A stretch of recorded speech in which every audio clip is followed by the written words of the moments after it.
Although it might not seem important at first glance, understanding the history of Ebisugaoka is vital to understanding what, and perhaps more importantly, why all of this is happening to Hinako in the present. The town has a dark and horrifying history that has led to the tragedy taking place in the game's current day. So, without further ado, let's dive into all the bloodshed, torture, imprisonment, and slaughter that make up this tiny village's horrific past. The Diary of Revenge tells us many of the important details we need to know.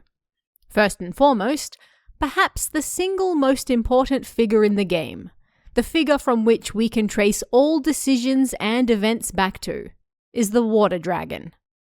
Once part of the Yamata no Orochi, a giant 8-headed dragon that rampaged through what is now Shimane Prefecture. This creature came into being when those 8 heads were chopped off by Susanoo no Mikoto.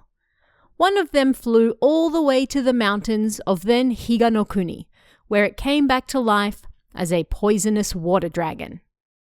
And there, for untold eons, the head spewed poisonous gas, keeping away anyone who might want to settle in the area. That is, until the end of the Heian period, when members of the Taira clan were defeated in the Genpei War and forced to go into hiding. Some of them ran all the way to Higanokuni, knowing of its reputation for poisonous gases that kept all away. Where better to hide than somewhere nobody would approach for fear of death? But it's not exactly easy to live amongst poisonous gases. And so, these fallen warriors of the Taira clan decided they would worship the water dragon in the hopes that it would stop trying to kill them all. Little is known of how they went about their worship, but sometime after settling here, the surviving members swore an oath that they would get revenge against the Minamoto clan that defeated them. They wouldn't hide forever. They would regather their strength and then restore their clan to its former glory.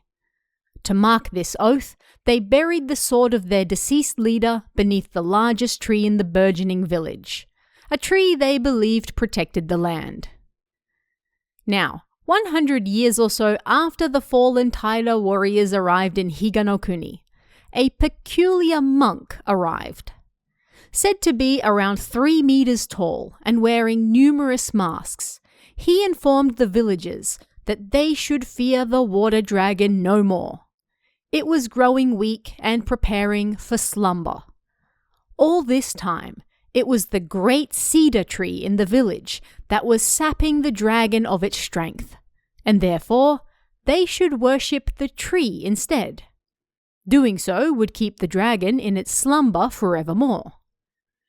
As it turns out, the divine spirit inhabiting this tree was none other than Uka no Mitama, said by many to be one of Susanoo no Mikoto's children. Either way, the villagers began to worship this sacred tree instead, and a unique method of worship was born thanks to the village's unique circumstances. Being hidden away from the rest of the world, they couldn't exactly walk down the street to trade for goods and items they needed, and so they treated their items with extra care. So much care that when they were done with them, or could no longer use them, they brought them to the hollow of the sacred tree and offered them to the gods. Just like the sword of their defeated leader. This was the start of their burgeoning Tsukumogami faith. In the following years, the small village continued to grow, largely thanks to the slumbering water dragon no longer killing everyone. But in 1420, during the Oe famine, not even Ebisugaoka was able to escape the impact it was having on the country. A young man, looking for something to sell to make money for food, found the long-fabled sword of the former Taira clan leader that was said to be hidden in the village. However, upon finding it, the sword possessed him, and overcome by the resentment still present in that sword from the fallen Taira warriors, he went on a bit of a massacre throughout the village. The young man was eventually stopped, and the sword hidden again, but its animosity continued to grow. Then, During the Edo period, a few hundred years later, the sacred cedar tree was struck by lightning and burnt down. By now, the Tsukumogami faith had truly taken hold, so when the villagers were left with the question of what to worship next, that fell to the next oldest, and therefore most sacred, thing in the village. By this point, most of the villagers were unaware that their ancestors originally worshipped the tree not simply because it was old, but because they believed it kept the water dragon subdued. Either way, they turned their attentions to an Inari statue, believing it to be the next oldest thing in their village, and thus the most worthy of worship. Again, their method of worship took on unique characteristics, combining their Tsukumogami faith with the existing Inari faith. But with the sacred tree no longer in business, the long-forgotten water dragon began to stir once more. And as it began to rise from its slumber, a family of benevolent foxes travelled to Ebisugaoka in order to put that dragon back in the ground. We're never explicitly told why, but it's likely that the villagers worshipping the statue of the fox alerted them to the area somehow, and so they travelled there to take advantage of that. It's free real estate. The foxes, probably. Of course, these foxes were far from benevolent, and the numerous paintings you can find in the Dark Shrine attest to this. The foxes were basically colonizers who entered new lands and subjugated all who were there before them, through any means necessary. You can see numerous pictures of them battling other yokai, and even warriors dressed like the Taira during the Genpei War. Interesting. But they didn't just subjugate the local people and monsters. They even subjugated the local gods. The Kamugara enemy you can encounter in the shrine is, according to Ryu Kishi himself, what's left of the indigenous Ebisugaoka kami-sama after the new gods came in.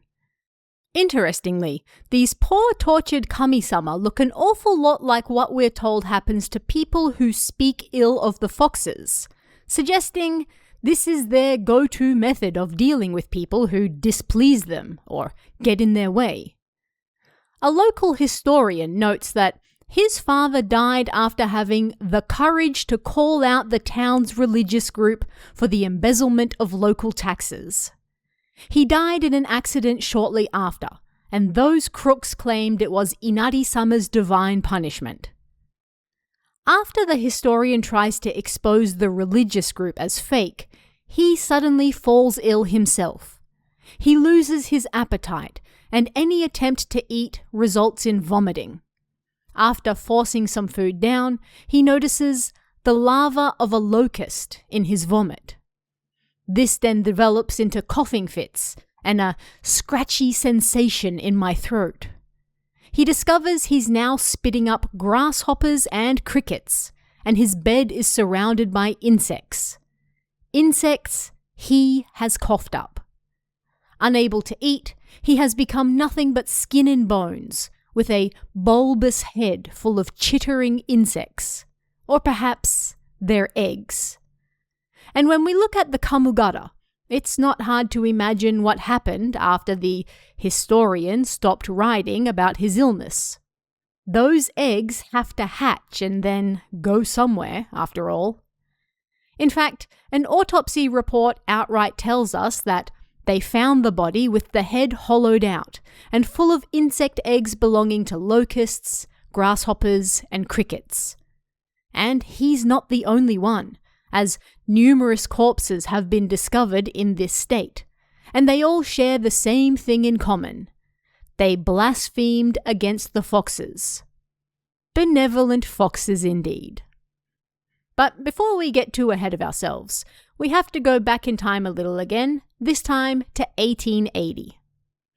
On the 21st, 13 Ebisugaoka residents were brutally killed in broad daylight. The police department has yet to find the killer. The May 22nd, 1880 edition of the Kinshu paper tells us, Remember that several-meter-tall monk who told the villagers they should worship the tree? Well, it seems that guy, or perhaps divine spirit, has returned after being fed up with the foxes doing exactly what they did, co-opting an already existing faith to make it their own. The local Ebisugaoka historian notes that this 2-meter-tall giant of a man covered himself head to toe in tree bark and roots fashioned into a kind of armour. On top of all that, he also wore a no mask. Then he went around town commanding everyone to destroy all the fox statues and stop worshipping false idols. People must turn their worship back to the tree, otherwise the water dragon shall arise once more to bring calamity upon this land. And then, as you do, he started to butcher everyone in his path with a katana. Sounds like someone found the sacred sword again, huh? But in the end, this giant man was unsuccessful, and his final moments were not pretty. A thick fog swept in, and from it appeared a pack of eerily glowing foxes. They circled around the man, surrounding him, and then everything was swallowed by the fog, leaving nothing behind. Over and over, the game both tells us and shows us that the foxes are anything but benevolent. They are, in fact, incredibly violent, and will happily execute any in their way, even other divine spirits, to keep their stranglehold on the village of Ebisugaoka. But the giant man preaching about the sacred tree was perhaps not wrong, as the April 21st, 1945 edition of the local paper states that an onsen geyser has started spewing water and toxic gases in town, reaching heights of 30 meters and causing numerous people to be hospitalized. Then, in May, shortly before the events of the game, we have numerous small earthquakes hitting Ebisugaoka, with warnings that more are likely. Many claim it is Inari-sama's curse, but as we know from the village's long and terrible history, it's actually the water dragon waking from its slumber. And as I've covered in other videos, the Inari's method of dealing with the water dragon was to, of course, sacrifice young girls to it. And when that stopped working, they instead started marrying girls with unique, rare blood instead to strengthen their own clan. By keeping their clan strong, they hoped to keep the water dragon at bay. But obviously, that's not working so well lately. And if the items left behind exhibit is to be counted as canon, alongside the Ebisugaoka in silence ending, well, it seems the town is once again going through quite the rough patch. Although, as we've seen here, certainly not the first in its history. In fact, the history of Ebisugaoka is pretty much nothing but rough patches. But what did you guys think of this one? Are there any other topics from the game you'd like to see me cover? Let me know in the comments below, and I'll see you again next time.